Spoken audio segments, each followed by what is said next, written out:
Friday Reads is coming to town. It'll make you smile if you've a frown. It's the big-head bookworm who loves to talk with you. There's laundry talk and booktastic chat with mugs of tea and many a cat. So sit back and relax, 'cause it's time for Friday Reads. It's time for Friday Reads. It's time for Friday Reads. It's Friday Reads. Hello BookTube, it's Louise, the big hair bookworm. Lovely to see you. Hope you're well. Hope you're having a good day, wherever it is you are, whatever it is you're doing. Welcome back. Welcome back to Friday Reads. This is the video where I talk about books that I have read in the past week, and if I have any reading plans for the next week, which, let's face it, tends to be a bit vague. How are you? I am not in the normal place. No, it's Friday Reads. It's Friday Reads. I'm in the kitchen. It's Friday Reads. So normally I am sat upstairs in my bedroom. I'm not sat upstairs in the bedroom today because I couldn't find a space that didn't have a feline lounging on it. So I've set myself up down here and I thought, well, while I'm down here I can have a cup of tea. Yum. And all three cats have wandered in. So I suspect the bedroom is free at the moment, should you need to go upstairs and have a rest. So I'm down here now. I just thought I can't be bothered to go up there. I am recording this late in the day. I normally record this much earlier, but the day has gone away with me. Gone away from me, actually, rather than had its way with me, I say. So I am here later in the day, so I'm really hoping I can get this uploaded before I go out in 50 minutes. So I am away for the whole of this weekend. If you are a regular viewer of my Friday Reads, you will know that there are some weekends that I go away and I am with my tribe, I'm with the circle, and I have a wonderful weekend with these people and I look forward to them hugely. And it's lovely, but it does take away the whole weekend, and so I have to get things done. Now, ideally, I would just bimble my Friday away and then just stroll out to the car ready to go. But no, today has not been that kind of day. I've had bits and bobs to do all day long, and so here it is. I have 50 minutes before I go out and I've got to upload this, and cross fingers everything goes well. Thank you very much to everybody that left nice comments in my last two videos. The last one was books that I quite fancy reading, part one. So part two will be going out on Sunday. That is non-fiction that I am talking about on Sunday. Last Sunday's I quite fancy reading that was about 6 fiction books that I have had on my wish list or had my eye on for some time, and I was just talking you through them, and it's been lovely hearing what you've said about that. Thank you very much, and thank you for everybody that left nice comments about parish notices that I brought back after a bit of a hiatus last week. So this week's parish notice, I have 2 notices for this week. The first one is from the vicar. If you are on the flower arranging rota for this week, because it is the week we are getting into Easter time, and so the flowers are beginning to go into the church, could you please not use chrysanthemums? They really do affect his allergies. And the second one is that aerobics, Feel the Power, Feel the Burn, for the over 75s is cancelled again. June's knee just isn't healing, so she's going to have to rest up for yet another week. Not a surprise to anybody that saw her. I must admit, when I saw her get on the table to show us all how to do the can-can, I did wonder whether that was her greatest idea, but it brightened up the coffee morning and took us away from those abysmal scones. Did you have the scones? They were terrible. They were terrible. The shortbread was nice. Probably because I made it, but the scones, heavy as lead they were. So let's move on from June and her knee. Last time I saw it, it was looking painful, but I did say to her, can, on the table? Really? What were you thinking? So let's talk about the books that I have finished. Last week I was appalling. I was a sham of a mockery of a sham, and I didn't have any books really to talk about. However, I have finished 3 books. make up for it, basically. I knew that I had to make up for it. And so here are the books that I finished. I finished The Untethered Soul, The Journey Beyond Yourself by Michael A. Singer. I really enjoyed this. It's kind of spiritual writing along the lines of Eckhart Tolle and Gary Zukav. So quite a lot of the I've read those kind of books, and it was along those lines. It was really well written. I really enjoyed it. The only thing was, the last 2 chapters, I felt like they came from a different book. It was like, what? What? I didn't think the last 2 chapters needed to be there, or I don't know whether it was a much larger book and then they've condensed it, or whether they're from essays or articles, or it really broke up the flow of the book, and I thought that was disappointing. And I have been reading some criticism about it, saying the examples that he's given are all quite bloke-centric, apart from one, which was very specifically, imagine you're a woman that's 45, and somebody suggested that his editor may well have suggested that he needed to try and appeal to the ladies. And I must admit, I did agree with that.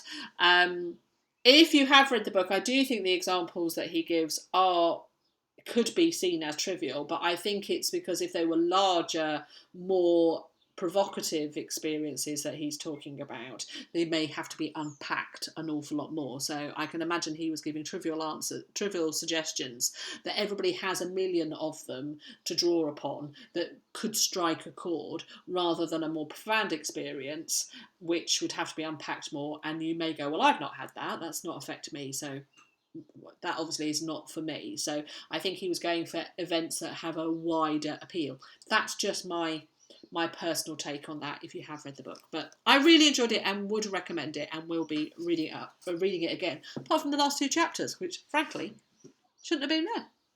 I picked up and read in one day Joe Hill's Horns.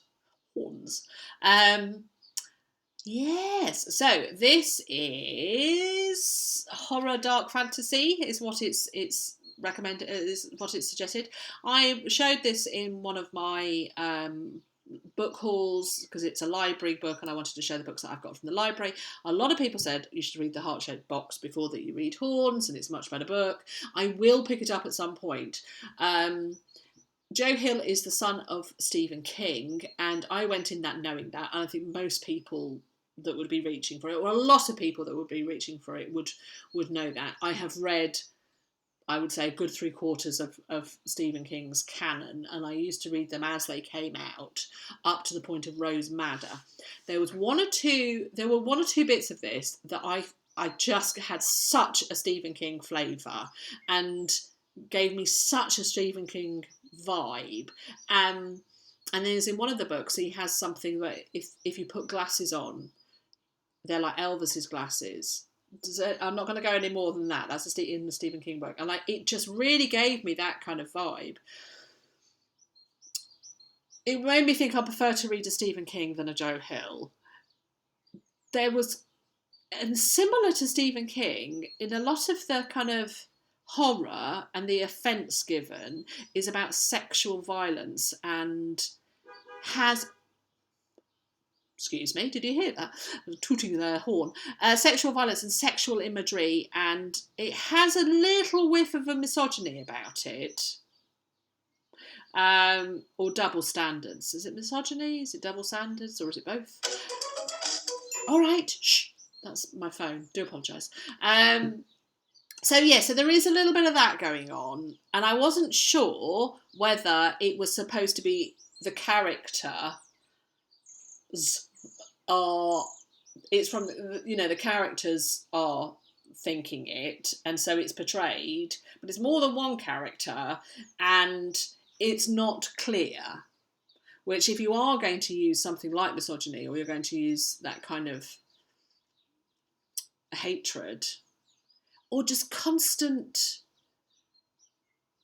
negative connotations to what women were doing rather than what the men were doing. I just felt that if that was what you were trying to say, that these characters think that, it needed to be clearer that it wasn't kind of wafting in from the author. However, I'm making it sound like I didn't enjoy it. I did perfectly enjoy it. I started it one night, and then I started it on a Friday night, last Friday night in fact, and then Saturday morning I woke up early, stupidly early, and I thought, oh, I know, I'll just carry on reading this book. And I spent a very pleasurable morning, dipping in all morning, and finished it. Remember, I can read very fast. And so yes, I was really glad I've read it. I'm really glad I've read Joe Hill. I will be picking up Heart-Shaped Box as soon as I can find a copy, so I shall be looking out in my library for that. And it was interesting, and and it's given me the taste for horror again, which I haven't read any horror in ages, so that was a good thing. So I went in knowing it was going to be horror, it was horror, and so I didn't mind the horror. I don't like a thriller that then suddenly becomes horrible or horror-filled. I don't like that. Anyway, so my next book was a bit of a palate cleanser, and that was The Moor by Laurie R. King. This is the 4th in the Mary Russell and Sherlock Holmes series that Laurie R. King writes. So the first one was The Beekeeper's Apprentice, then it was A Monstrous Regiment of Women and A Letter of Mary, and this is The Moor. This is very much based on The Hound of the Baskervilles, the Arthur Conan Doyle story featuring Sherlock Holmes and Dr. Watson. I'm going to say this quietly, not that keen on that one. I think Sir Arthur gets a bit lost. I think it's a very good tale, but in the telling, it left me a little cold. And this had exactly the same feeling. I feel that she was so busy trying to evoke the Hound of the Baskervilles that it left me cold. Now, I've really liked the previous three. The Beekeeper's Apprentice and A Monstrous Regiment of Women I preferred to A Letter of Mary, but I still think A Letter of Mary was better than this. But I suspect it is because of the Hound of the Baskervilles flavouring, because I wasn't that keen on that, and so having that scent all over this book left me a little cold. However, it was perfectly easy to read, and I was quite happy to go through it, and it was a very good palate cleanser after horns. So those are the 3 books that I finished this week. I am still not reading any or listening to any audio books at the moment, but I did pick up this last night as just I shall read something. I want to tuck down and switch my main light off, so I pick up my Kindle and I thought I'd read this. It is The Vampire Knitting Club by Nancy Warren, the first in a paranormal cozy mystery series. And I'm on chapter 4, and I think we've met a vampire. It is all paranormally. It's very much set in Oxford. I do know Oxford quite well, even though it's the other place, because I live just north of Cambridge. So my allegiance is always to Cambridge, but I do know Oxford very well. So I can picture exactly where it is, and it is very location heavy. So if you are into those kind of mysteries where they really do evoke the sense of place, then this is very Oxford heavy, which is very nice. And it's all about somebody inheriting, that's not a shock, you know that within the first chapter, a knitting shop, and so as I knit and crochet, I'm very familiar with knitting shops, so that's pretty marvellous. And that's it, my friends. The other thing I'm going to say is just a little brief thing that I've been working on, something that I'm really excited about, and I hope you will be excited about this too.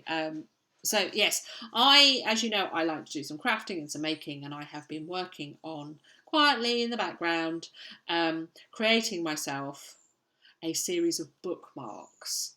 And you will probably work out why. You can probably understand what drew me to start creating these. Yes, they are Agatha Christie themed bookmarks. So I have 2 designs at the moment. I'm working on the 3rd design, and I'm working on creating a whole range of all different bookmarks. I'm looking forward to offering these for sale. Look at that! This is the husband's favourite. He really likes the Miss Marple ones. I'm currently working on my Poirot one. That is just such a lovely colour. So I'm doing them in a limited range of colours. I have got 4 different colours down here for my